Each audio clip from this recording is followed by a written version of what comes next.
Скопје повторно се наоѓа на врвот на светската ранг листа за градови со најзагаден воздух. Метрополата се наоѓа на 4-то место во топ 5 најзагадени градови во светот. Мерните станици кои го мерат квалитетот на воздухот на повеќе локации низ градот, изминатите денови измерија енормно загадување во Скопје, од 4 до 12 пати над дозволениот максимум. Поради надминување на прагот на аерозагадувањето од 200 микрограми на метар кубен во текот на 2 последователни дена, во Скопје стапуваат во сила мерките против аерозагадувањето. Во Скопје од денеска се воведува бесплатен јавен превоз. На официјалната веб страница на јавното сообраќајно предпријатие стои: почитувани патници, како мерка против загадувањето на град Скопје од 10 часот и 40 минути на ден 31.2018 година, јавниот превоз е бесплатен и кај возилата на јавното сообраќајно предпријатие и кај приватните превозници, се до наредно известување, со почит ЈСП. Мерката, како што во пишано соопштение стои од ЈСП, ја потврди и градоначалникот на град Скопје Петре Шилегов.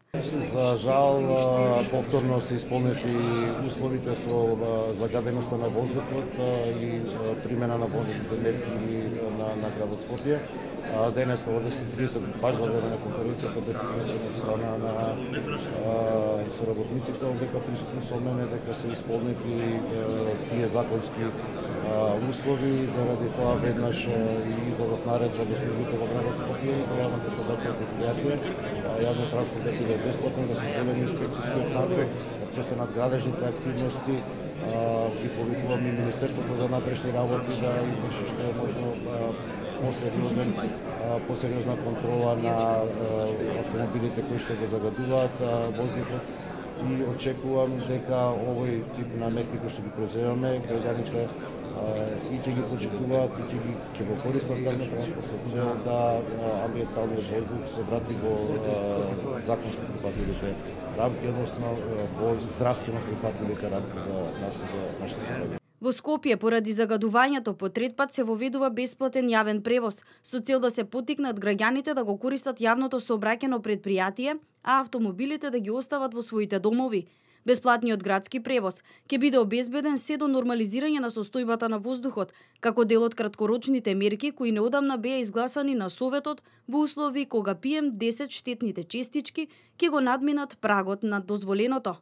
Град Скопје исто така апелира до граѓаните да не ги користат возилата без потреба, повеќе лица да се возат во едно возило, да се користи јавниот превоз и тоа да премине во навика без разлика на загадувањето, за затоплување на домовите да не се користат отпадни материјали, прегорено машинско масло, лакирани и обоени отпадоци од дрва, стиропор, гуми и каков било синтетички материјал, да се користи суво и чисто дрво без примеси од земја и отпадоци, а печките на дрво да се користат и одржуваат според упатствата на производителот.